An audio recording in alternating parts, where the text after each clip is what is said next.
Steve here. And Larson. And welcome back to Going In Raw, the only pro wrestling podcast you need to be listening to.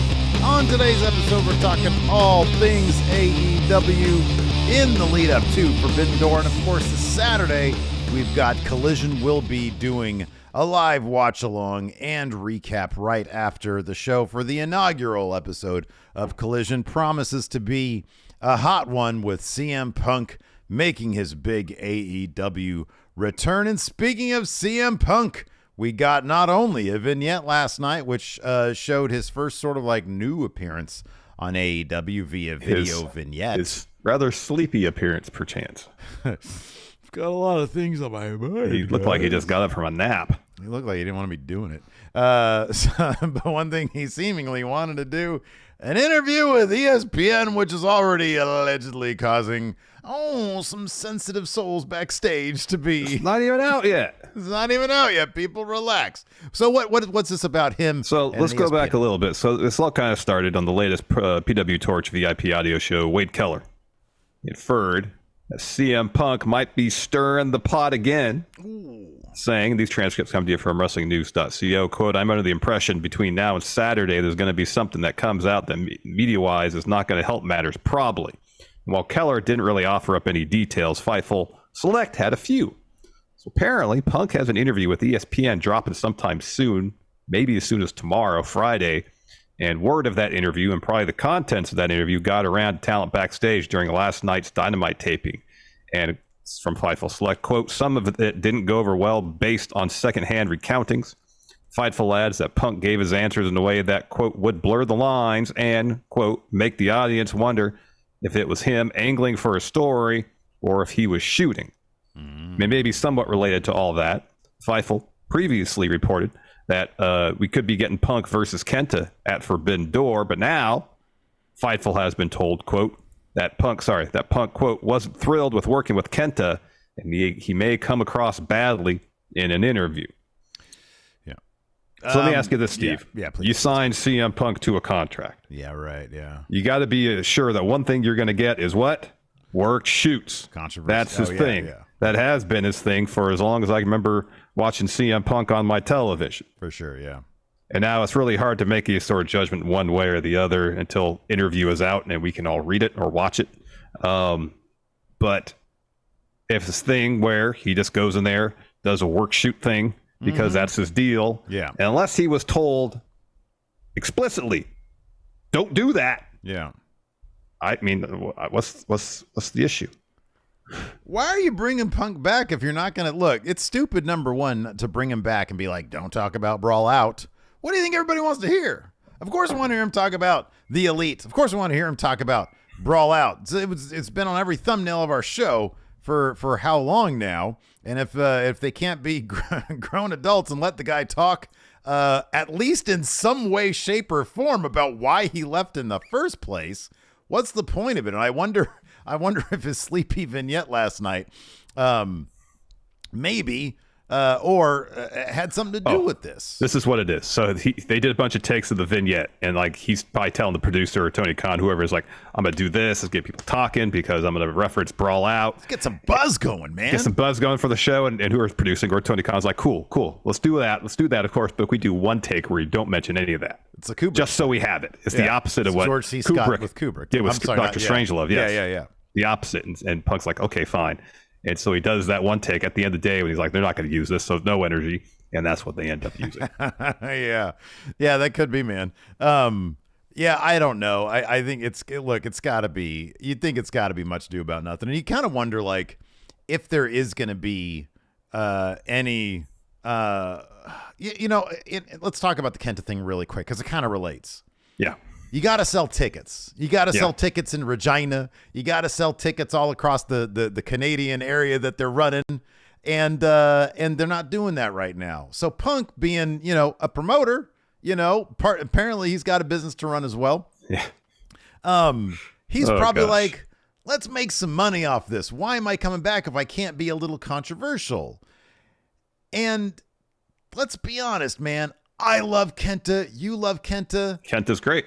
That ain't the match for Forbidden Door. I don't know what is, but you got it. Naito is the match, some like another dude who's, controversial in his own way, or at least has portrayed a controversial character, throwing the Intercontinental Championship around, trying to pay for a sandwich with it, right? Yeah, that was great. That's a match right there. Naito versus Punk, that's the match, or somebody on that level is the match. As much as I love Kenta, he ain't the guy. He's not the guy. So it wouldn't surprise me if maybe Punk was like, I don't know. I just feel like that's underutilizing a guy that like me that's making his big return in the first pay-per-view we have.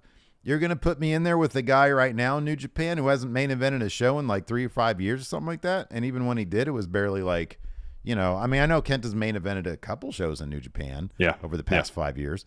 Yeah. But, and no offense to Kenta, again, I like him, but from Punk's point of view, he probably sees, hey, I'm getting paid a bunch of money and I know how to capitalize off that. And maybe there's going to be some butting of heads there.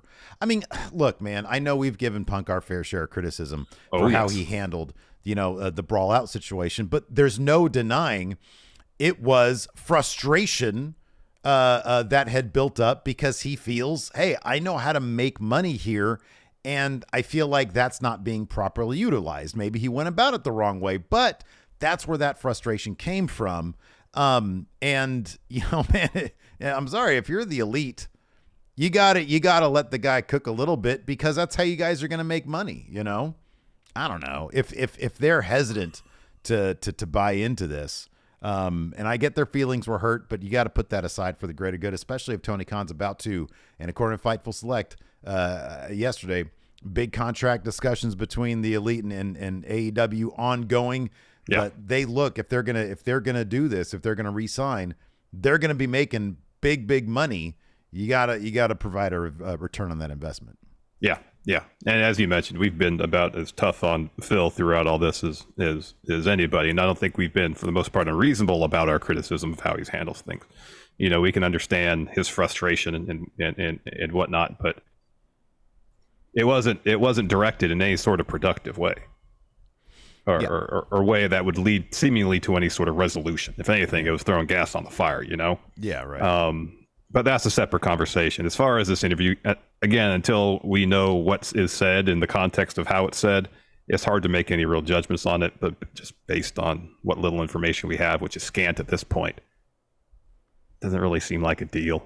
It's not like this is RF Video, man. This is ESPN. Yeah. And it's like they're going to want to maintain a relationship with AEW, and I have no doubt that AEW, to a degree, will at least have a collaborative say with what the final product looks like. I don't know that they're going to big league ESPN and be like, we get final say on what. Yeah, I don't know about that. Interview. According to Fightful, it was set up through AEW. It wasn't Phil calling up Mark Raimondi and it's like, hey, let's talk. Right? Yeah. So I think this is probably a really great way to build a collision. Wouldn't even surprise me if maybe some of the backstage rumblings here were maybe fabricated or at least exaggerated to build buzz. Oh, there's drama backstage. Maybe this is a work. Maybe this is. You're talking about this specific instance being a work, not everything being a work. I just want to clarify that. Oh, buddy, the whole thing. Oh, get out of here with that. Take your tinfoil hat off, Steve. Brawl out everything. Get out of here with that nonsense. Man, that shit was get out of here. If that was a work, then they'd have known how to get their microphones to work properly. Maybe that's part of the whole thing. Oh wow! It's like people won't believe this is a work if everybody's voice is lowered by a fifth. Yeah. Alicia here in chat says my significant other says that Punk is going to be booed out of the arena. Not Chicago, but maybe the following week. Yeah, I don't know, man. I think I did see some fan cameras of or at least one. Mm-hmm. Of his vignette being run in the arena, and that was not a cheering crowd. I was like, whoa. I know, it's just like a steady murmur of, I don't know about this. It was a finger wag is what it was. Kind of. I don't know about this guy. It wasn't like universal boos, but it was like, I'm not sure about this guy. He's a rabble-rouser. It was like Mr. Horse from Ren and Stimpy. No, sir. I don't like it. Yeah. Yeah, that could be. But yeah, plenty of buzz leading into, of course, the big collision. We've got a Rampage between now and then. I'm assuming they shot Rampage already, didn't they? Yeah, I think Rampage was shot last night, I would imagine, yeah. Yeah. So what do I know? They might be doing 2 shows. Well, shoot, Dynamite's in Chicago next week, too. Chicago. They're getting all the shows. Yeah. All the shows. Well, Anyways, yes, we had a Dynamite last night. That was a really fun show. Dynamite was last night. Well-paced, heavy on quality in-ring action, actual story developments. Yeah, it was pretty rad. It was a really good Dynamite last night. I mean, look, the bottom line is this. The core issues with which we've spoke of quite passionately here on the show, they ain't going away. But therein lies the thing, because if there's still really, really good stuff on the rest of the show, understand I still have beef with that show. But, yes, same. But I can enjoy what's still there. And there was a lot of good stuff, man. Jericho versus Sting is being set up. Jericho wearing some heels. Those sparkly boots he had on. Man, those look like there was like 3-inch heels on those. Yeah, they had some pretty good lift on those. Before we get to the highlights of the show, let's talk about this. Another report about news from AEW. Jimmy Jacobs, someone that we've suggested that Tony Khan get on the phone with to bring in to help with creative. Well, apparently Tony Khan, whether it was based on our suggestion or not, picked up the phone, called up Jimmy Jacobs. Jimmy Jacobs done with Impact Wrestling, now full-time, all elite, according to Fightful Select. Love to see it. Man, we've both been saying, whenever we're asked, hey, who could help out at AEW? It's like, well, it'd be nice if they could get a Jimmy Jacobs type guy, and then they hire the Jimmy Jacobs. Jimmy Jacobs. It's like 3 names always. It's Scott D'Amore. Yeah. It's Jimmy Jacobs. Yeah. And Freddie Prinze Jr. Yeah. And to be honest with you, it's sort of that order too. Yes, Scott D'Amore is clearly number 1. Yes. Jimmy Jacobs is strong number 2, though. Of course, he was one of the guys that made 2016, 2017 Raw pretty darn good. Like the segments that were good were largely credited to him. Of course, the Festival of Friendship, the Jericho. A lot of the Jericho Owen stuff, yeah. Was credited to him. And I think that's what you sort of need. You need like a younger, fresher mind for wrestling. And man, he's got the resume there. He really does. I don't know exactly what stuff he has produced in Impact, but you and I have been fans of the creative at Impact for a long time. I have no information. I'm just going to say he's responsible for Honor No More and just be happy with that. Best era of Impact was the Honor No More. Absolutely, Honor No More. Absolutely.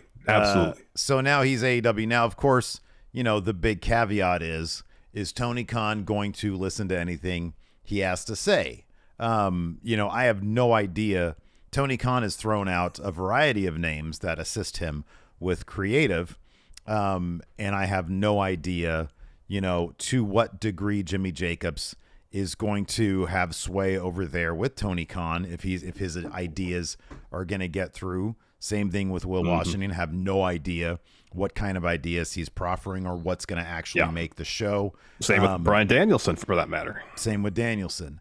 If last night's Dynamite was any indication, at the very least, with what AEW does offer, it was pretty damn good. I think that they got some momentum. That being said, they're probably going to crack like 780,000 today in the ratings. But yeah, you put on some good stuff, and eventually you'll be able to grow your product. I mean, that's a pretty simple. It's a pretty simple formula there. Yeah, you get people talking about what you do on your show. Yeah, people will hopefully, if you're AEW, tune in, and you'll grow your audience from there. Let's talk about some of the things that happened on Dynamite. Of course, they're building up to Forbidden Door. Correct. So we had some matches made. We had some returns. Notable amongst the returns, Eddie Kingston. Yes, good to see him back. Came to the ring just to go after Claudio immediately. At the end of the show, Will Ospreay came and attacked Kenny Omega to build their match for Forbidden Door for the U.S. title. Let me ask you this, Steve. Based on the matches that we know are going to be on the card right now, what would you think is going to be the main event at Forbidden Door? And why is it Ospreay versus Omega 2?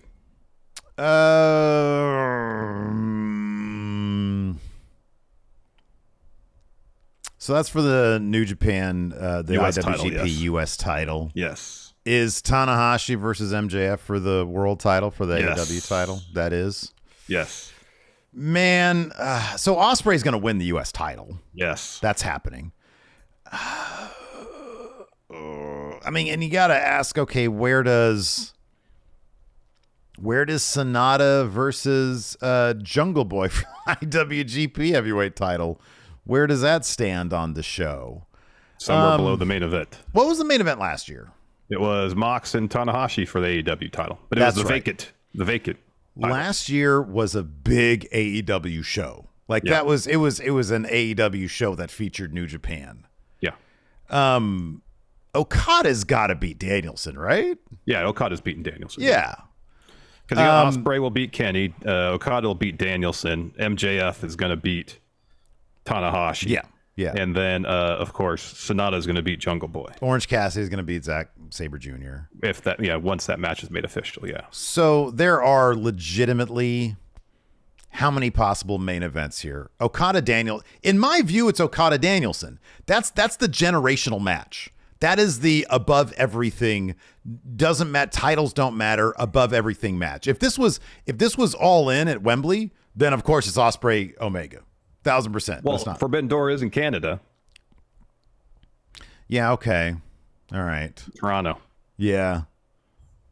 Oh boy, that's a tough one. If it's me, it's Danielson Okada. That's the generational match. It really that's the Cena whoever match. You know what I mean? Yeah. It's not me, so I'm just trying to find a way to justify not Kenny Ospreay. But I kind of feel like it's probably Kenny Ospreay. Yeah. It's for the lower title, but big match. It's a huge match. I mean, their first match was match of the year, in my opinion. Yeah, it was. Maybe. Yeah. Maybe. Yeah, Wrestle Kingdom was great. It's awesome. Oh God, that match. I don't think that match could be topped. That shit was off when they did with the stuff with the door. Oh my God. Yeah, I know. That was amazing. I don't know, man. If they kind of turn around and the story this time is Will just going extra violent on Kenny like it was at Wrestle Kingdom. Yeah, right. Who knows? There's whole stretches of that match where Kenny was beating the shit out of Ospreay. Which is why I feel like it'd be really difficult to match that intensity. I kind of feel like they need to go a different way. Otherwise, you're just going to be a death match. You want mat wrestling then? Otherwise, they just got to what's next? Light tubes, right? Then at that point, you're just XP'd up. Or a 2-hour mat wrestling clinic. Syringes in the genitalia, Larson. You're going too far the other way. I'm saying take it back completely the other direction. Speaking of mat wrestling, we had some quality mat wrestling. Adam Cole versus MJF. Ooh. This eliminator match that opened the show went a full half hour.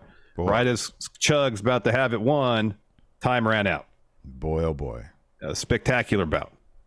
That was a fantastic way to open the show. That was really good. That was a match and a half right there, man.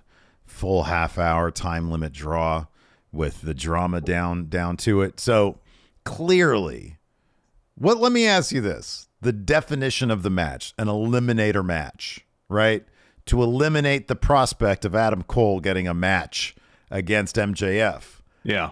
Is the logic going to be, MJF, you didn't eliminate Adam Cole in terms of getting a win over him, therefore he gets the match? Is it the champion has to prove that this guy is not worthy of a championship match? I think the definition of the eliminator aspect of it would be if you beat this person, they are eliminated from contention.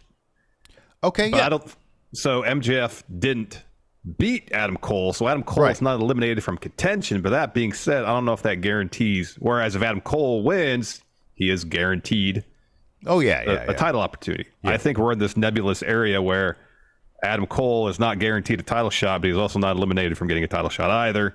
It's a push on the story, but the way they did it was really well done, and the story beat afterwards of Adam Cole asking MJF, give me 5 more minutes, and I got you beat. Yeah, right, yeah. And MJF thinking about it for a second and then just leaving. Yeah, not going to happen. They'll come back around to it, and I mean, if in 6 months' time Adam Cole wins the AEW World Title, you can point to the end of this match in either 30 minutes and 1 second or 35 minutes. Yeah. The time of the match has to come into play in terms of bringing this story full circle. This has got to be the next thing, though, right after Forbidden Door. Like, I don't know about All In, but certainly All Out, the main event of All Out. You know, something tells me next time Cole faces MJF, he's going to win and be champion. And I feel like they want to do the story of, is MJF going to leave AEW with the title? Mm-hmm. Yeah. Because that's potentially some intriguing stuff. Could you tell that story by... When is it's like late August, isn't it? Or early September? What? All Out?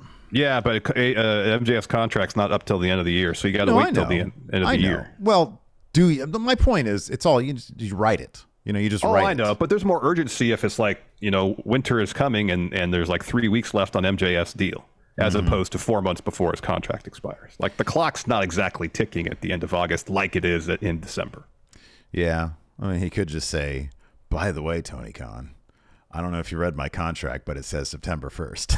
I mean, if they want to kayfabe it, that's something else. That would be kind of stupid, though, to be Yeah, it would. honest with you. I wouldn't like that. But then AEW's done weird stuff like that before, like the whole Sammy MJF stuff. So yeah, we also had. We didn't really talk about. I mean, there wasn't really much to talk about. Like, not only did Will Ospreay return, but Eddie Kingston, one of my favorite guys. Yeah. He came back. I believe he had like a hernia. Is that he had he had a hernia that needed to be repaired. Yeah. Oh boy, he had to replace his hernia. His hernia. So he comes shuffling down the ramp there at the end. So I saw, of course, got to talk about the Twitter discourse. There's no squared circle now because they went dark because of the Reddit controversy thing. Yeah. But what did you think of the main event finish? The wild finish where just people are running down, all sorts of shit going on. I saw a lot of people saying, and then a lot of people like, man, that was a really cool overbooked finish. I was one of those people. I really liked it. I thought it was a lot of fun. When you have people coming back and you're starting stories or continuing stories, I mean, that's I would think, as a pro wrestling fan, what you want to have happen, especially to close your show, is you have Eddie seemingly in the ring to try to maybe pull Mox out of this Blackpool Combat Club thing. That was the vibe I was getting. Mm-hmm. Yeah. Like, he wasn't there necessarily to fight him unless he had to. Yeah. He's trying to save his friend. Yeah. From this whole Blackpool Combat Club thing. And he's trying to push off the Young Bucks so we can try to get through to him. Mm-hmm. Yeah. At this juncture. That's good stuff. Mm-hmm. Yeah, it is. You have Ospreay coming in there, hitting Kenny with the hidden blade and a Stormbreaker, another hidden blade, and then Danielson clapping about it, and Ospreay saying, like, no, you're not my friend. I appreciate Ospreay also shouting out Okada last year, showing up in gray sweatpants and the white T-shirt. Yes.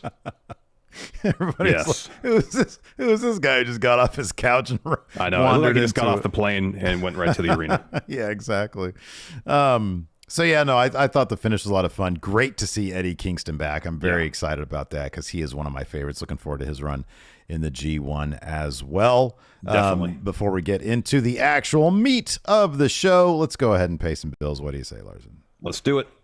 Let's take a quick break here. Get a word from our sponsor, HelloFresh. Steve, if I look at the position of the sun correctly, it looks like summertime is nearly upon us, which means it's time for me to start working on my beach body. Oh, yeah, man. And if I'm going to get me some Balor abs, I'm counting them. I don't have them yet, but if I did, there'd be 6 of them here.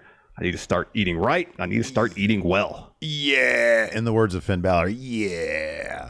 All you got to do is look no further than HelloFresh, America's #1 meal kit. With HelloFresh, you'll get farm fresh, pre-portioned ingredients and seasonal recipes delivered directly to your door.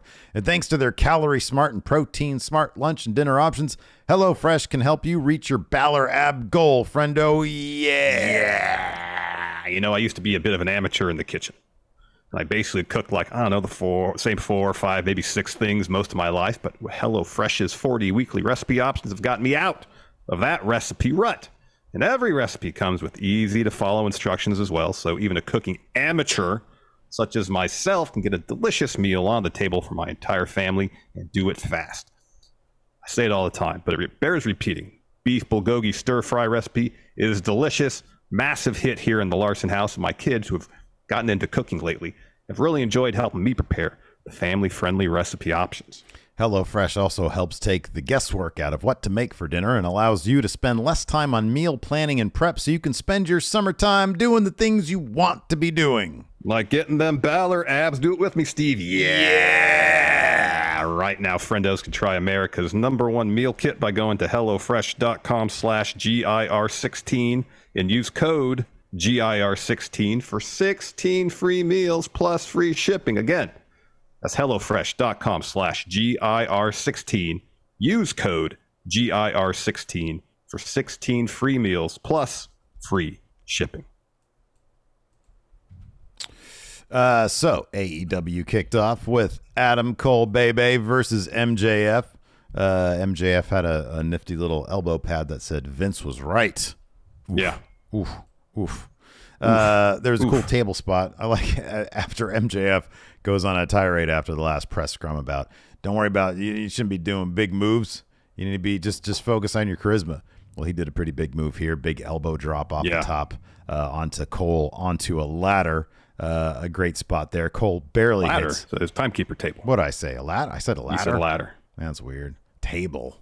Timekeeper table. Those timekeeper tables in AEWs get busted all the time. Oh, yeah, dude. Yeah. Can't trust those to stay together. So anyways, Cole barely gets the 10 count there. And then we get a pretty hilarious ref bump here where, so let's see here. So MJF hits a heat seeker. It was a great bit here. Cole kicks out of that. MJF goes to the timekeeper's table, clears it off. That's when he puts Cole through the table with the elbow drop. So Cole hits MJF with a super kick, a straight jacket suplex on the apron. Cole looks for a Panama Sunrise, but MJF collapses, crawls over to the opposite corner. MJF then hits Cole with a stomp on his bad arm, gets in the ref's face. Cole rolls him up. MJF kicks out of that, sends Cole into the ref. So we get a ref bump. MJF picks up the AEW title. He's like, oh, now's my time to shine. And then he throws it at Cole as he thinks the ref is coming too. He does the Eddie thing where he bumps. And then the ref doesn't see any of it. He gets to his feet, but then just collapses again. And Cole's like, oh, cool. You just gave me the title. I love this because I love when baby faces are not afraid to do shit like this. Yep. He blasts MJF with the title, hits him with the boom. And the ref with the slowest count possible because he's still selling like the eye. Yeah. And he just gives the slowest count. The slow count allows MJF to kick out. Big spot there. Cole looks for another boom, but MJF collapses. Cole picks him up. MJF grabs onto the ref and low blows Cole. The ref goes to check on him. MJF puts on the Dynamite diamond ring. He's about to take a swing, but the ref comes to, puts a stop to that. He catches the punch before it's hit. Cole hits a super kick. Panama Sunrise follows with the boom. The ref counts, but just as he's bringing his hand down for the 3 count, ding, ding, ding, ding, time expires. It was a wonderfully executed moment here. Cole grabs the mic, says, give me 5 more minutes. And then he tosses the mic at MJF. MJF looks like he's about to buy into it. Nope. Gets out of Dodge, walks up the ramp with his title. Good the stuff. timing of the time running out was really well done. Usually that kind of stuff happens like with an Iron Man match where there's a clock on the screen. Yeah, that's a lot more janky. In this case, it was like, whoa, what the hell? Yeah, it was smooth, and maybe that gives them an opportunity to kind of kayfabe the they time did totally slightly, yeah. You know. No, it was like, hey, we're gonna be around 30 minutes. Just go ahead and when he's about to hit 3, hit that freaking bell, man. Yeah. I mean, I'm sure there's someone backstage timing it, and when they're getting close, that was communicated to the ref and timekeeper. You think it was within 10 seconds? Joe here says it actually was 30 minutes exactly. Really? So they got it down to the second. I love it. That's the ref has an earpiece. I'm sure people at timekeeper area have an earpiece too. Because they know there's nerds out here that are going to be like they're going to pay counting attention it down to to those the things. second. Yeah, exactly. Next, we got that Phil video package. Shots of him training, walking through Chicago. He says the only thing that's certain about CM Punk right now is that nothing's certain. That's apparently a reference to what Sting said before he turned into Crow-Sting. Oh, there you go. He said something similar. I read that on Twitter this morning. He says, I'm coming back for the same reasons I came to AEW in the first place. I got scores to settle. There are still things left to do. Saturday, the 17th of June at United Center. I don't know what I'm going to do or say until I have that mic in my hand. I have a lot of things to get off my chest. I mean, even here, he's referencing, perhaps a bit obliquely, but if you're tuned into what's going on, you can say, oh, he's going to talk about Brawl Out. Okay, let me ask you this. That's a great point. If you're Tony Khan and you're like, we have all sorts of legal issues where you can't say shit, man, how would you creatively approach this, dude? And you have a smile on your face, but I'm kind of asking you seriously to put your serious thinking cap on. I mean, you'd have to like quite clearly get your the boundaries of what you can't discuss publicly. What would he say? Sure, but what would he say in the promo? Well, I'm saying first you have to find those boundaries, define those boundaries. I'm saying that we would have to do that. We have to come up with some boundaries that we think would be in these legal papers that Phil had to sign. Mm-hmm. Like, obviously, he can't explicitly say, Anything negative about AEW? Yeah. Yeah, sure. Probably can't reference Brawl Out whatsoever. Okay, so I guess here's my point. Punk, your first feud's going to be with Samoa Joe. Yeah. Or Bullet Club Gold. Or Bullet Club Gold. So, like, instead of dancing around, I got scores to settle. Yeah, you do. We all know that with the Elite. This is what you do. He says, I got scores to settle, and then Samoa Joe's music hits. Or Jay White's music hits. Because, yeah, Punk is in that weird wherever he's outside at night in this promo. Yeah. Like Joe shows up in the with promo. His arms crossed, all sleepy. Yeah, right. Yeah, the body language is like, I don't really want to be here right now. That was the body language, wasn't it? Yeah. I think he was trying to be cool guy, but he just sort of looked like... He came off as completely indifferent. There's an obligation. What if like he's actually being forced Punk had no desire to come back. He's being forced. Tony Khan's like, look, man, we got a contract. You ain't going nowhere. You're coming back, son. I don't know. I have no idea what's going on. I think you would have to be, like, to answer my question, wouldn't you have to be just a lot more clear about what your goals are? I'm coming back to fight Samoa Joe. I'm coming back because I like Jay White and I want to feud with him. I mean, I guess what you could do, because of course Punk and Joe had like a really well-known feud in Ring of Honor. And when he came back the first time, he's like, he referred to his time in WWE as not being in professional wrestling. He came back to AEW because he wanted to be a professional wrestler again. He comes back and says, I when I came to AEW, I came here because I wanted to be a pro wrestler again. Mm-hmm, yeah. And to feel that energy, that magic that I was able to create as a pro wrestler, I need to revisit something from my past. Yeah, yeah. And that's when you can call out Joe. Yeah. Oh, that's good. Yeah, that's really good. See, that's what I'm talking about right there. Yeah. I just had to get through. I had to work through things before. And then but then here's where you're missing though. You got to put U2 It's a Beautiful Day in there. It's a beautiful day. Mason Stuckey here has been a channel member. He re-upped here for a month. Says, trying to put together a watch list. Can I get a sleeper great match from each of you? A sleeper great match. Shawn Michaels versus Mankind, Mind Games, in your house. That's a good one. I like that. That match is fantastic. I'm going to say Kevin Nash versus King Mabel at SummerSlam 1995. Oh, wow. There you go. Classic. Classic. Alicia Harding. Yep. Well, only if you watched Kevin Nash's shoot interview about that match. Or better yet, a companion. Red Nash. the comic book. If you haven't, you're in luck, because over at the Friendo Club Wrestling channel, we're going to be dropping that next week. Or tomorrow, maybe tomorrow. Tomorrow's Friday. I figure on the weekends we can like not put anything in on the or just do some like clips from the show. Sure. And then on Monday or Tuesday or something like that. Or maybe tomorrow I'll put up the Nash comic because that's an easy put together. So yeah, yesterday we got together in person and we filmed a bunch of stuff. Today we put up we opened up a bunch of mail from the Friendos, including Jason Dwyer. I don't know if he's in chat right now, but I know he was in chat yesterday for our thing. He dropped a bunch of subs to us. I forgot to mention that as well. I know I put them at the... the gift of memberships? Yeah, that's right. Yeah. These are different notes than the ones that I put them on yesterday. But yeah, we also had some... Here, why don't you read or talk about Alicia and these awesome gifted memberships here? Thank you, Alicia, for gifting 10 memberships. Also, if you're watching here live, you're watching on VOD, consider please hitting that like button. That's the one that has the thumbs up on it. We're new to this podcasting thing. We hear it's good to get a lot of thumbs up, a lot of likes on your videos. Also, if you like what you see in here, consider hitting that subscribe button, that notify bell. Apparently, the only way you're notified when we have new content up is if you subscribe and then hit the notify bell. Subscribing alone does not do the trick. That is correct. So yesterday, during the premiere of our Ask Going in Raw episode, which is available right now, we missed a couple super chats in the chat there. One from Bopper. $5 says, is Solo's call-up the most fluid / impactful in the last decade?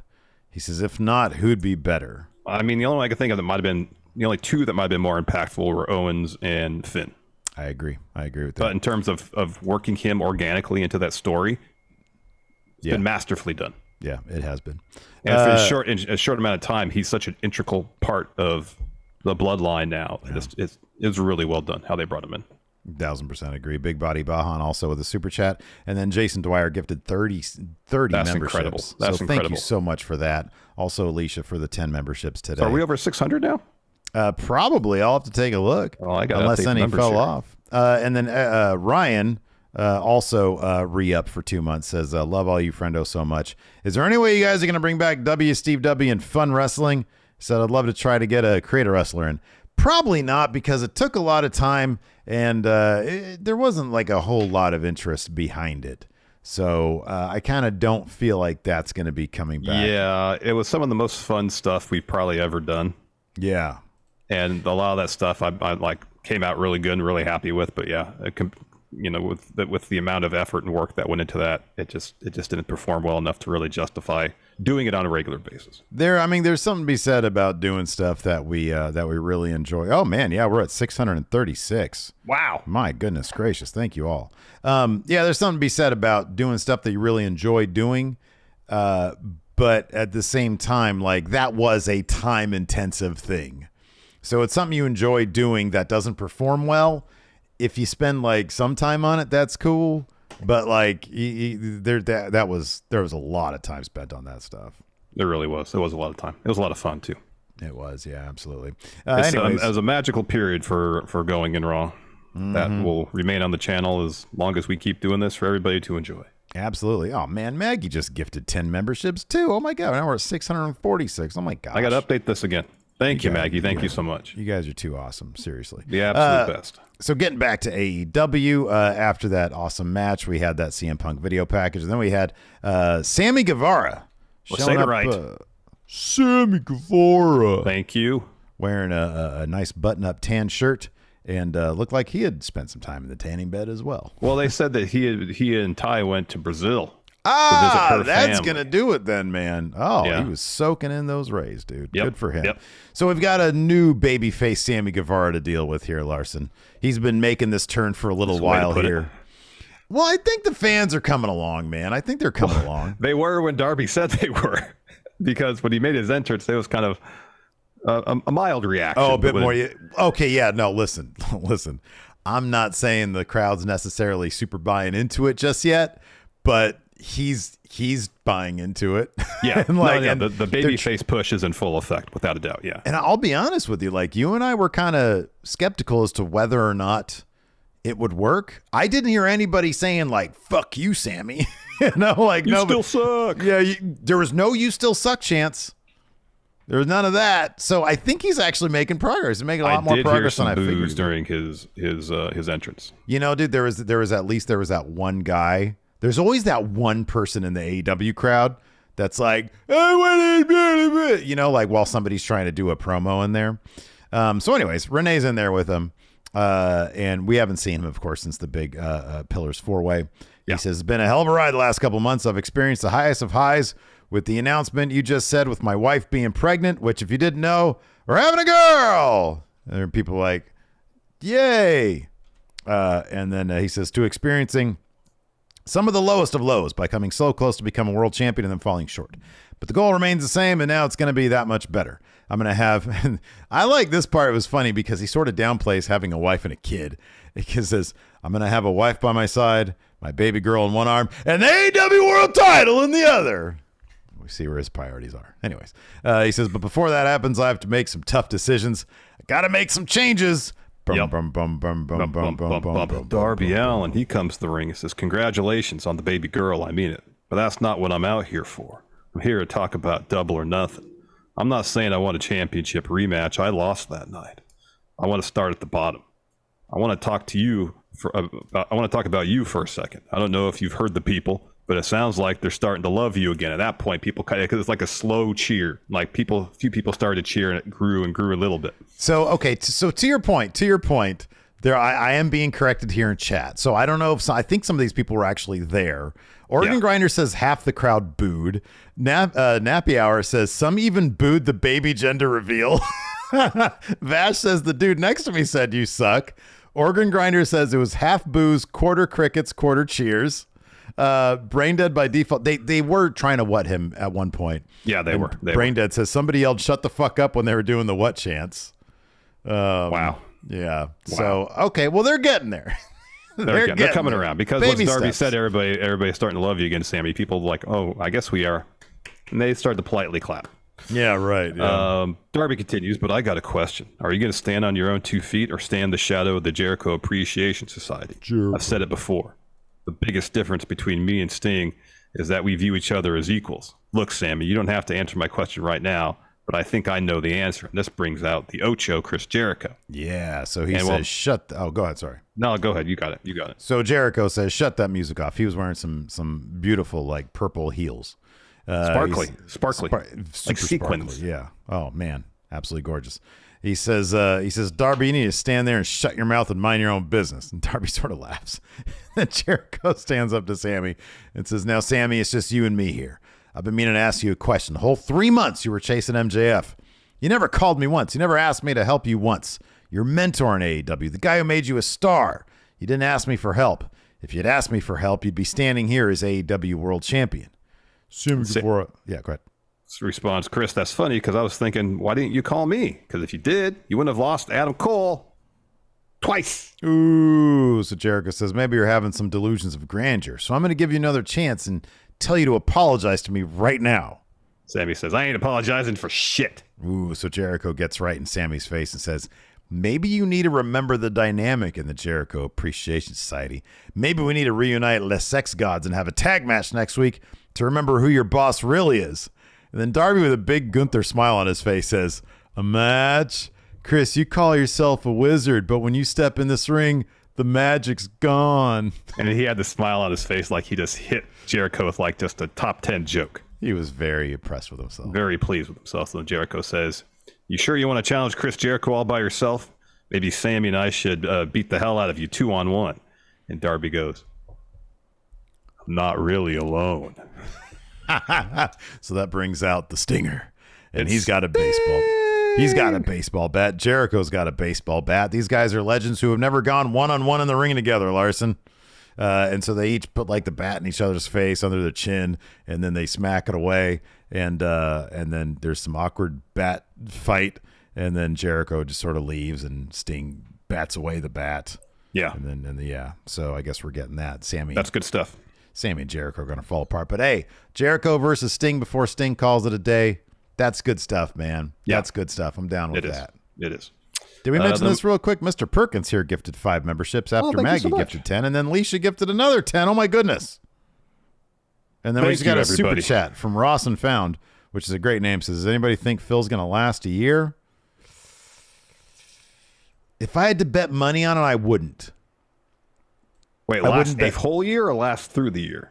An entire year. Oh, yeah. I'd be surprised if he doesn't, if something doesn't happen. Yeah.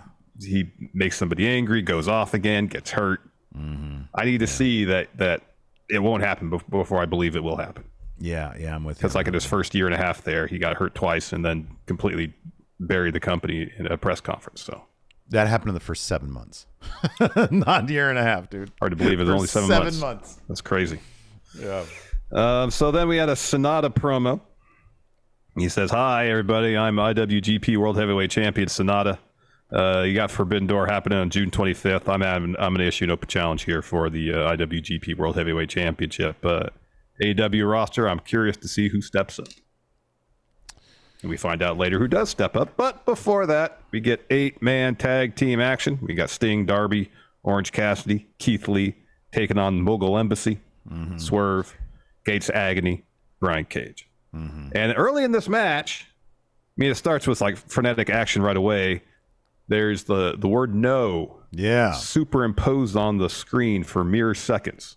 So if Twitter is to be believed, this isn't the first time this happened. Yes, I saw there that. was a yes and a no that happened, I guess, a couple weeks ago. Obviously, this is for some return or debut. Yeah. I can't think of who it could be unless it's like a Miro thing. Miro's going to be in action at Collision. Yeah, but they've already announced that he's back. Right, yeah. So you're thinking this is somebody who More of a hasn't build. been. Yeah. You know, I don't know. When I see what if it is Stevie Ray. Yes. I was going to say Harlem Heat. Yeah. No. Yes. No. Yeah, I was going to say Harlem Heat. There you go. Great minds. Heck yes. This was a really fun bout. We got a little bit of interaction between Keith Lee and Swerve, including an awesome triple team powerbomb Swerve stomp combo on Keith Lee. Yeah. Mogul Embassy hit. That gets broken up by Orange. In the end, Sting hits Brian Cage with the Scorpion Death Drop to get the win. Can we just say this really quick about Brian Cage? How amazing did he look in that Sting getup? Yeah, that was Sting great. Homage. That was great. And I'm like sitting there thinking, I know Brian Cage. He often has Brian Cage always looks like the coolest creator wrestler, Yeah.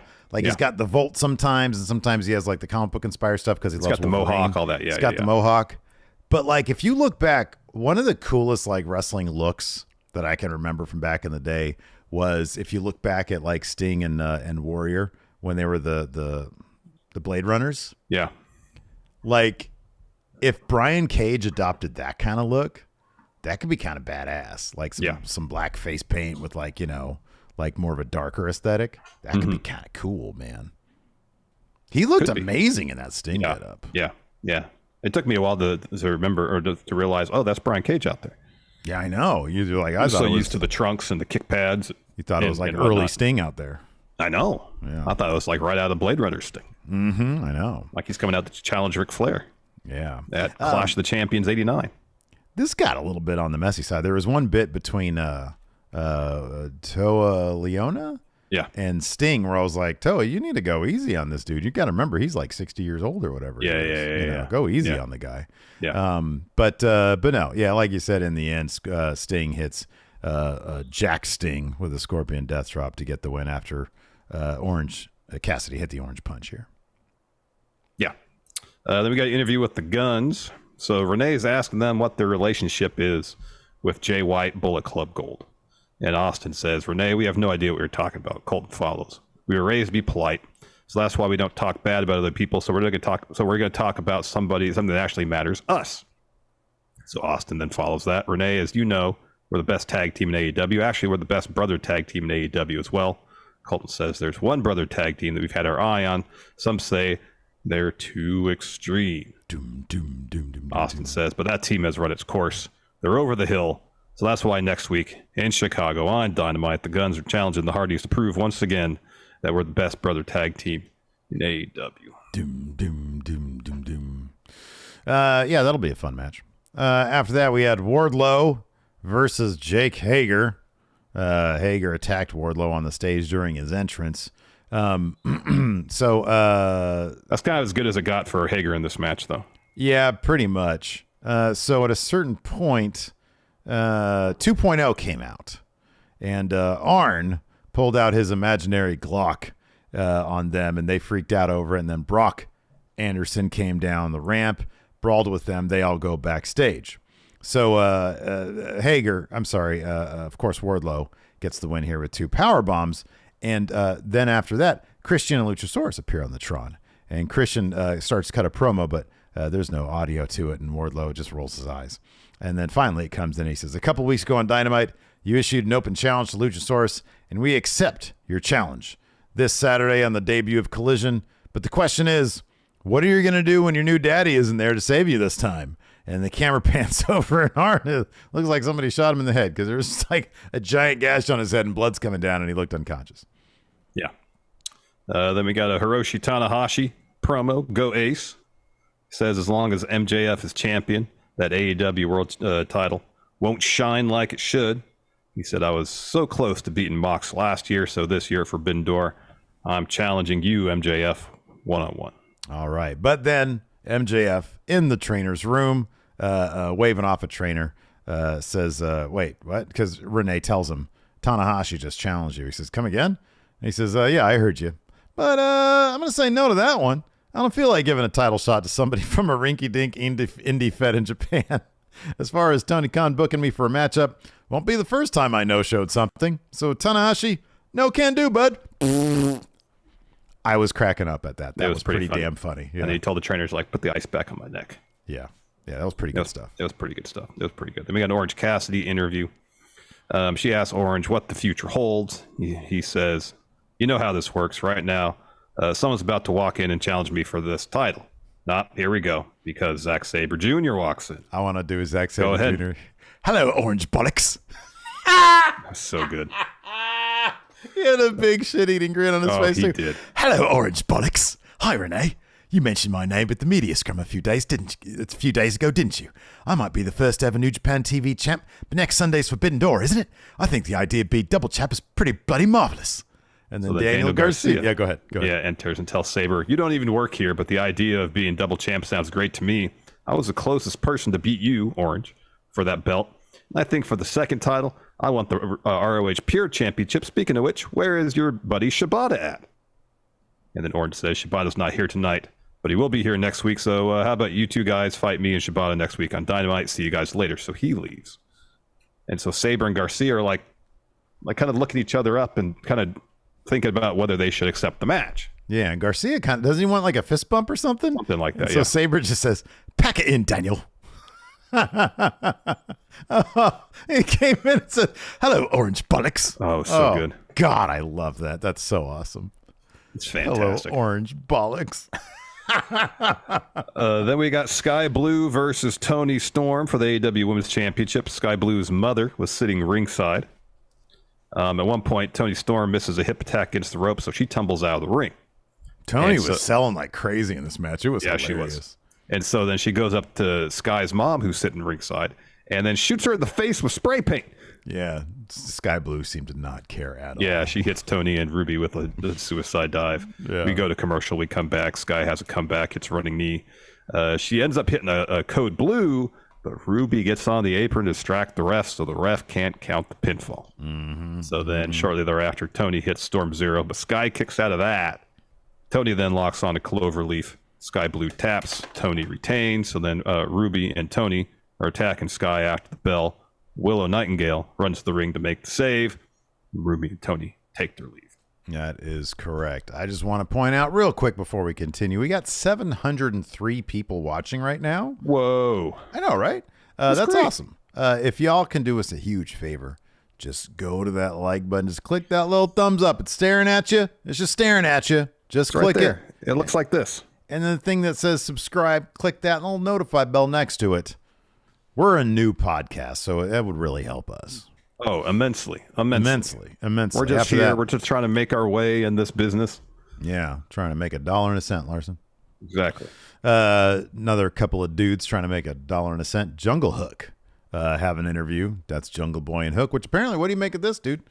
According to one of them anonymous ass wrestling accounts, the WWE wants Hook. They want Hook, man. They're interested in Hook. You like that? All right. You like that? I mean, that's fine, I guess. If Hook wants to go to WWE, I guess good for him. You think he'd be used there better than he's using AEW? I don't know. He's got such a, at least at one point, the AEW built up such a mystique around Hook. Yeah. They kind of pissed it away because he hadn't really been involved in any interesting stories. But they don't do shit with him these days. I honestly think that he would probably benefit greatly from being, if NXT were to rebrand a little bit, like NXT, I could see that. Not rebrand. I want them to keep on going the direction where they're heading in right now, which is sort of like a really good mesh of 2.0 and black and gold. Yeah. But like Hook being an NXT, man, that'd be really cool. I think I'd really dig it. I think they'd use him. Right now, he just sort of walks around with that FTW title, doesn't do a whole lot. I feel like Jungle Boy might be going for that FTW title at some point. So Jungle Boy says, we're hyped because the summer of Jungle Hook is in full swing. I'm going to be honest. I'm starting to feel a little naked standing here next to Hook without a title of my own. It's like Magnum TA with a towel on, dude. Yep. I said I was going to win a title this year, and I meant it. So that is why I'm officially accepting Sonata's open challenge for the IWGP World Heavyweight Championship at Forbidden Door. Renee is about to ask Hook for his reaction to that news, and Jungle Boy just cuts him off right then and there before Hook could say anything. He says, I've been meaning to talk to you about this. It all just happened so quick. After I win this thing, I'm going back to normal Jungle Boy, which is a shitty thing to say. But obviously, you're my tag team partner. More than that, you're my best friend. It would mean the world to me if you would be in my corner at Forbidden Door. And Hook just gives him a fist bump, so I guess that's a yes. Yes, Steve. So is it just me, or did it look like news to Hook that Jungle Boy was his best friend? Seemed like it. Like, I can tell you seamlessly and with all honesty and sincerity, you're my best friend, dude. Right? Same. Yeah. I could do the same to you. Absolutely. This is kind of like me walking up to, I don't know, some rando and being some acquaintance you maybe met at some place maybe 10 minutes prior. Right, exactly. And have a conversation where they're party to that conversation, referring to them as your best friend. Good example. At the bar that I go to, there's a bartender named Chris, right? Super good guy. Like this guy a lot. I know the first initial of his last name. It's G, right? Okay. And I've talked to him because he's interested in doing podcasts, right? Good guy, really like him. Think he really likes me. It's as if I see him tomorrow night when I go there and be like, Chris, you're my best friend. A little weird. It is weird. Not gonna lie, a little weird. You're my best friend. That's a lot. That's a lot to hang on a person. It really is. It really is. And to follow to precede that statement by, when I win this world title, we're not a tag team anymore. Yeah, but that said, you're my best friend. And since you're my best friend, you should come be in my corner for that match where I win the title. Yeah, this dude's got no people skills whatsoever. No, he doesn't. But I feel like it seems like, hopefully, this is the story of eventually Jungle Boy listening to MJF saying you can't be a nice guy and get ahead around here. Yeah, he's taking a chair. He's taking a chair to Hook's head. That's what's happening here. Yeah, at some point. He should have, this chair's my best friend. Hook, meet Chair, my new best friend. Yeah. And Chair's like, what? You're my best friend? What, Jungle Boy? I'm just a chair. Wow, Chair, you talk. How you doing? You're not my best friend. Oh, that makes me sad, Chair. Your butt's too skinny. I like big butts on me. Well, I'll do some squats at the gym. I'll eat some cheesesteaks. All right, after that we had some cheesesteaks, do some squats, some lunges. I have the Blackpool Combat Club versus the Hung Bucks. They didn't refer to them as the Hung Bucks this time, though, man. I know. Apparently, I don't know if they can't, but it's a fun name. It is a fun name. The Young Bucks and the Hangman, Adam Page. Yeah. Bryan Danielson was great on commentary, as always. Yeah. He always looks so laid back and chill on commentary. I know. He looks like he's having an absolute blast. So Danielson joins commentary. They run a video package for Forbidden Door. Excalibur does the breakdown of matches coming up at Forbidden Door, Collision, Rampage, maybe next week's Dynamite. And amongst that, there's a video package with Bullet Club Gold and FTR. Yeah. Bang Bang Club. Yeah. That is a great... Honestly, don't even license Bullet Club Gold. Just call yourself the Bang Bang Club. It's a lot cooler. Bang Bang Gang. Yeah, I'm sorry. That's what it is. The Bang Bang Gang. Yeah, I know. That's way cooler than Bullet Club. It is. It really is. We're the Bang Bang Gang. This match was tons of fun. They got a lot in about 13 minutes. And there's a lot to... Again, it's listing off moves. What you need to know is that the Hung Bucks get the win on Yuta. Danielson was pissed that Yuta took the pin again. And I like there's this back and forth. I'm not like that huge on Wheeler Yuta. He's a good wrestler, but he doesn't really have, like, from a personality, character standpoint, doesn't do much for me. It's funny when Danielson calls him little shit, but beyond that. Yeah. But, he pinned Kenny in Anarchy the Arena. And then now he's at the bottom again of the Blackpool Combat Club power rankings because he took this L to the Elite. Yeah. I mean, they haven't really given us a lot to work with when it comes to Wheeler beyond him being a little shit, which I think is vastly a big improvement over where he was prior to that, which is just boring, annoying babyface who's sort of whiny. Yeah. But between that and Claudio yelling orders at him and people slapping him and stuff, I mean, everybody around Wheeler is making Wheeler entertaining. Yeah, I agree. But he buys into it. He does. He plays his part effectively. But anyways, he eats a power bomb from Hangman, a BTE trigger from the Young Bucks, and then a buckshot from Hangman. Elite get the win. So Claudio gets in the ring and starts attacking Hangman and Nick Jackson. Mox joins in. That's when Eddie Kingston music hits. He marches to the ring and goes right after Claudio. Wheeler tries to break it up. He eats a back fist from Eddie. Claudio hits some shots on Eddie. Guess what? Claudio gets a back fist too, and then clotheslines him out of the ring. And that's when Mox slides in the ring behind Eddie, and Eddie turns around. And they just sort of look at each other yeah. Mox seemingly can't bring himself to lay into Eddie. Like he's there and he's he's breathing heavy. He's got his hands like all balled up. Yeah. But he can't bring himself to do anything, and so he pushes him. And then the Young Bucks try to attack Mox, and Eddie's like trying to fend them off. Yeah. And so Eddie and Mox are face to face. And eventually the Young Bucks get to Mox. Then Takeshita comes in. He lays out the Young Bucks. That brings Kenny Omega. He sprints the ring. He and Takeshita throw some hands. Kenny hits him with a V trigger. The Bucks get in there, hit Takeshita with some super kicks. Kenny hits a Snapdragon. The Blackpool Combat Club gets cleared out of the ring. Kenny hits a V trigger on Takeshita. As soon as he turns around from that, Ospreay's there. Hits Kenny with a crescent kick, follows with a hidden blade, Stormbreaker. And then as Ospreay is soaking in the reaction from the fans, Danielson's like, I got to stand up and give this guy some applause. So he stands up on the top of the ramp and he's clapping for Ospreay. Ospreay hits Kenny with another hidden blade. And I think Ospreay went to the top of the ramp and more or less told Danielson to kick rocks.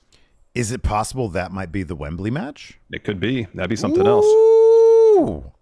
Getting some really good matches over the next 3 months, man. I know. Some really good matches. I know. So yeah, that's good stuff. So yeah, quality Dynamite. Hopefully, we should be getting the ratings soon. It's always just interesting to see if word spreads, if it resonates, and that's sort of what you get from the ratings there. But if it does 500,000, I don't care. It's still a good show. Well, I imagine it'll do better than 500,000. Usually 800,000 is, especially unopposed, it's kind of its floor. It had strong competition last night, man. Name one thing it was up against. I watched the latest episode of The Silo on Apple TV. All right. Well, you asked. Let's see if the ratings were up yet. Doesn't look like it. Should be any minute now, though. We got questions, though. You want to answer some questions? I think that's a swell idea. I'll get on the YouTube. You get on the page. Of course, we go on patreon.com/Stephen Larson. That's where we have our question threads. Also, if you're a channel member, if you're lucky enough to be here in the live chat and maybe get gifted a channel membership. By the way, if you want to get gifted a channel membership, you become eligible. You got to go into your settings. I'll be honest, I don't even exactly know where they are, but you got to go in your chat settings and make yourself opt in to receive a gifted membership. Shouldn't be that difficult. And you get access to our question thread as there as well. You also get access to our weekly bonus episodes.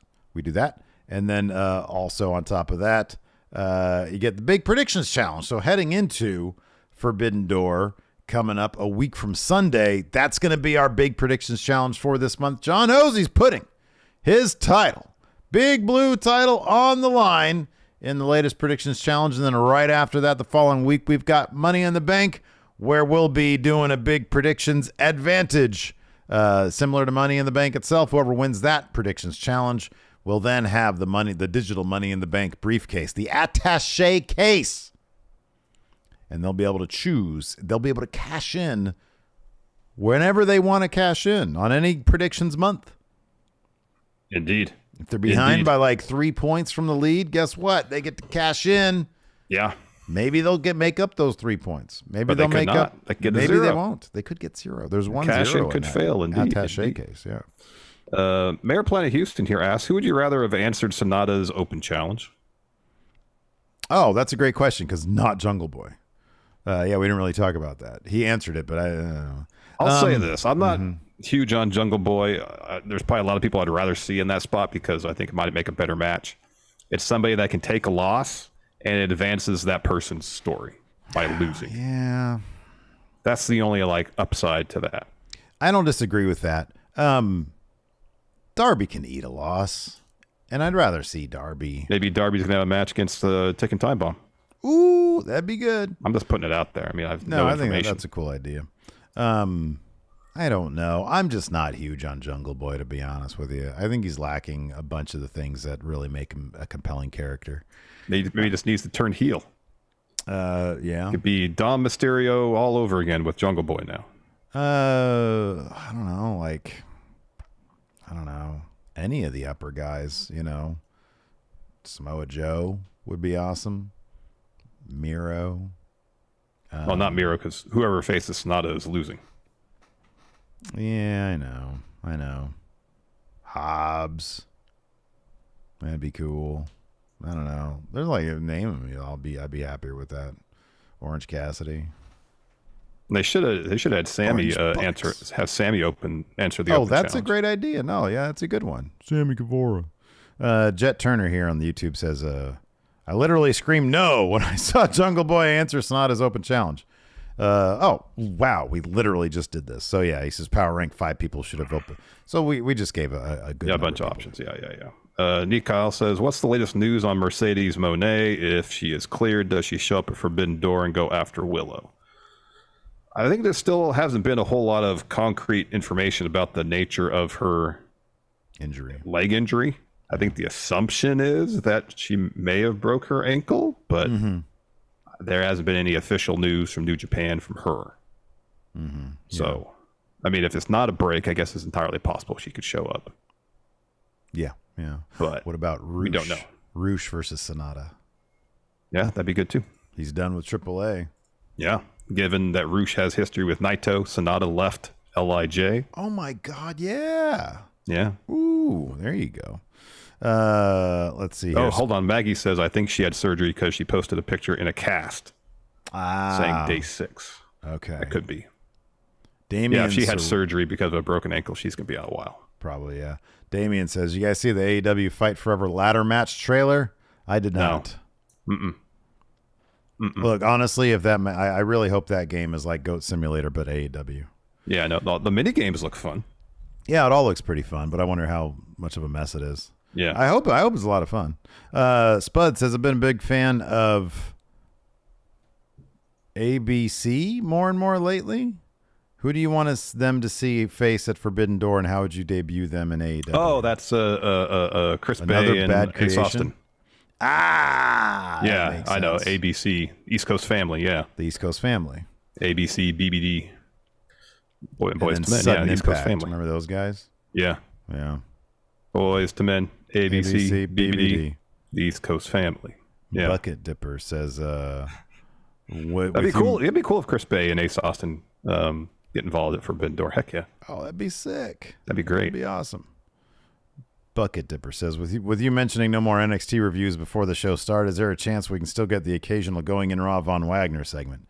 Yeah, we need to figure out how to do Von Wagner segments. I mean, we just do the Von Wagner segment of the week. It'd be part of the Monday show. Okay, that's cool. Or the AEW show. You can just find out if there's a Von Wagner segment on NXT. Watch that. Hey, Hey. Stone. Hey, Stone. Hey, Dijak, take your sunglasses off. I think he's going to do a thing with Dijak now. He's shooting again with Dijak? I think so. B-Man here asks, if Punk gets unanimously booed after his Chicago appearances, do you turn him heel? Yeah, of course. Yeah, absolutely. 1,000%. Yeah, absolutely. Yeah, it might be unavoidable. I think it might be, yeah. And he'll probably prefer that, to be honest with you. Good. Okay, here we go. Basie says, after watching the fantastic Broadway finish to the MJF Cole match, you guys believe the WWE should bring back time limit matches into their promotion? You know, I think used in the right moment, in the right situation, in the right context, they're a lot of fun. Yeah, right. Yeah. You don't do it every week. I don't even know if you do it once a year, but you do it sparingly and sure, yeah. It's a way out of doing the typical DQ finish or something like that, or interference finishes that kind of get overused in WWE. No, I agree with you. If it's sparingly, then yeah, definitely use it. Heather says, so NXT review has been 86th.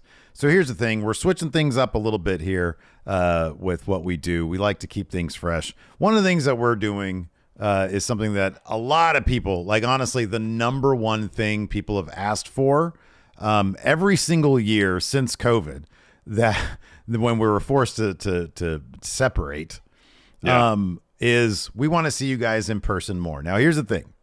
We ain't going to do that for the podcast. I will be completely and totally clear about this. I think remote makes the podcast literally better. My comfortability and your comfortability sitting here talking for 45 minutes to 90 minutes sometimes is simply more, comfortability leads to better analysis, better humor, better chemistry. I firmly believe that. Agreed. That being said, we're taking our Wednesdays. Now we're filming the Steven Larson Ask Going in Raw show On Tuesdays, we just put them up on Wednesdays as a premiere. You guys can congregate, watch it. If I can be there in chat to be there in chat, I'll be there in chat. But Larson comes on over here. I set up the stuff over there, and we crank out a bunch of stuff for Friendo Club Wrestling, some short form stuff, really fun stuff. We did a bunch of stuff yesterday. Yep. I'm optimistic you guys are going to really like it. The first video of that is up today. So we're going to have a whole channel where we're doing fun stuff in person. Yes. Podcast remains the way it is.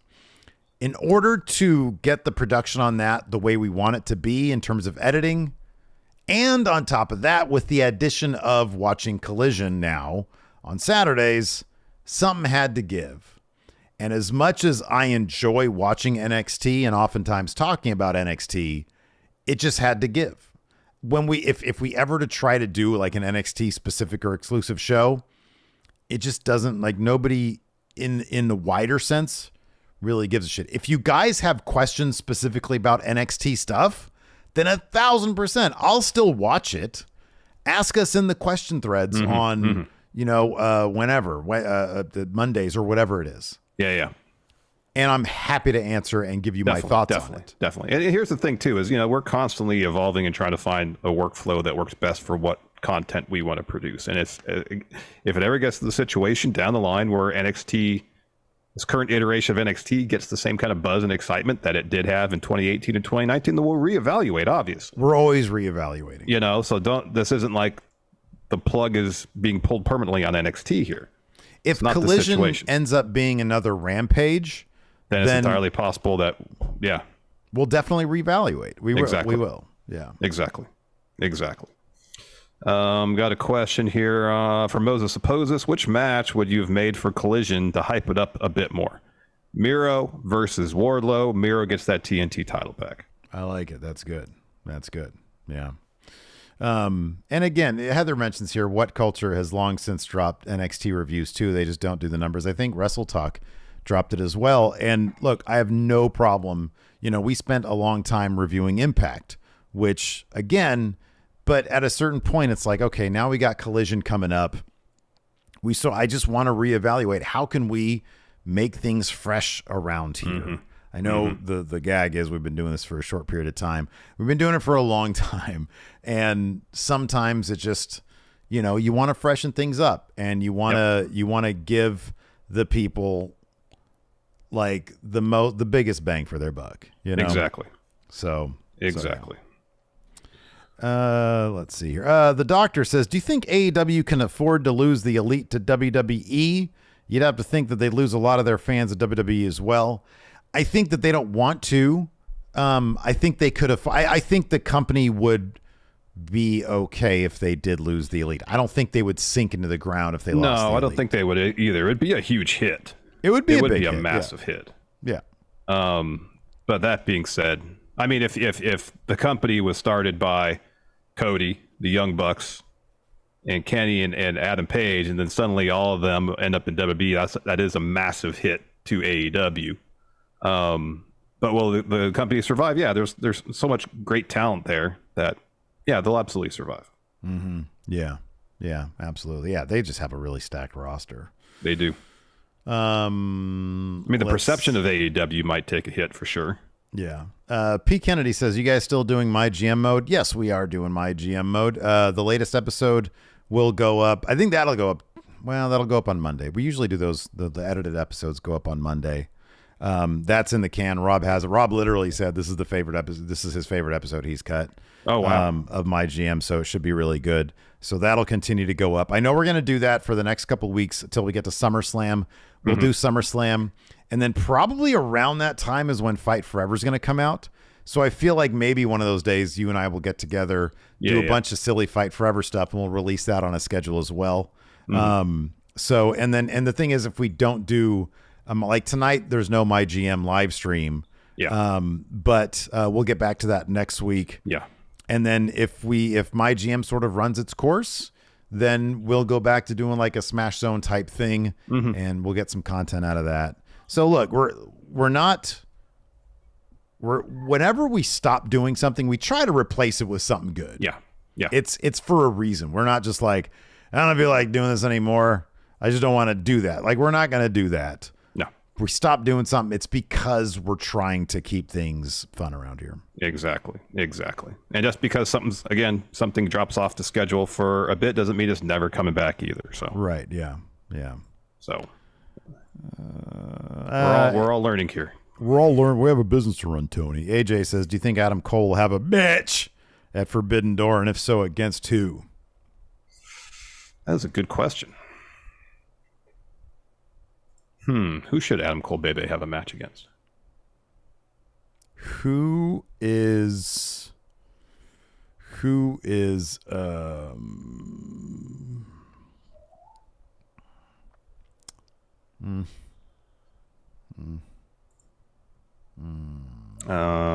maybe Naito. Maybe he'll have the match against Naito. That's a really good one. I was thinking like David Finlay, but like I don't know if Finlay can afford to eat a loss. Yeah, I know, because whoever Adam Cole faces, Adam Cole's going to win. Adam Cole's going to win. Yeah. Yeah, I don't know. Let's see here. Andrew Whitaker says MJF signs with WWE and is sent to NXT. That's not happening. NXT, but he can't keep his name. What name do you give him? Wow. Can you use Max Friedman? Maybe. I mean, I don't know how A, he gets sent to NXT, and B, doesn't get to keep his name. Max Free. That's terrible. I don't know. I don't know. I have no idea. Let's see here. Let's see. What are there any good ones on Patreon? Let's see. Oh, Adam Bull says you better not quit the NXT reviews. Sorry, Adam Bull. Ty Moore here asks if you could take a single part of each of the following world titles to form an amalgam world title, what parts would they be and why? So you got the new world heavyweight, the new undisputed title, the AEW world title, and the current IWGP title. Oh man, I'd take for the current IWGP one that has the white strap on it. Yes, the current IWGP, is that a white strap? I believe so, isn't it, or is it not? Maybe I'm starting to come around to that new IWGP title, man. It's not terrible. It's not. I would take the design of the main plate. Oh, no, it's a black strap. Yeah, all right, never mind. It's black. All right. In terms of like the main plate, I would take something similar to the AEW world title. Okay, sure. That's just, and then I guess if you have to take something from the undisputed, the world heavyweight title, take the AEW world title, but then put the WWE logo right in the middle where the AEW one is. That's good. I like it. Yeah, it's AWW. Yeah, AEWWE. Yeah.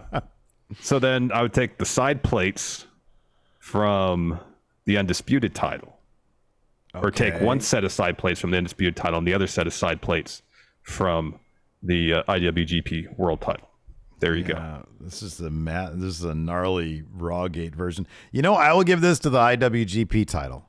I am coming around to it, and it seems shinier than the other ones. It's a very shiny title. It is a very shiny title, probably because it's newer and the other one was old. Like the AEW title, it already looks like brushed, so like if you try to look at your reflection, it just doesn't show.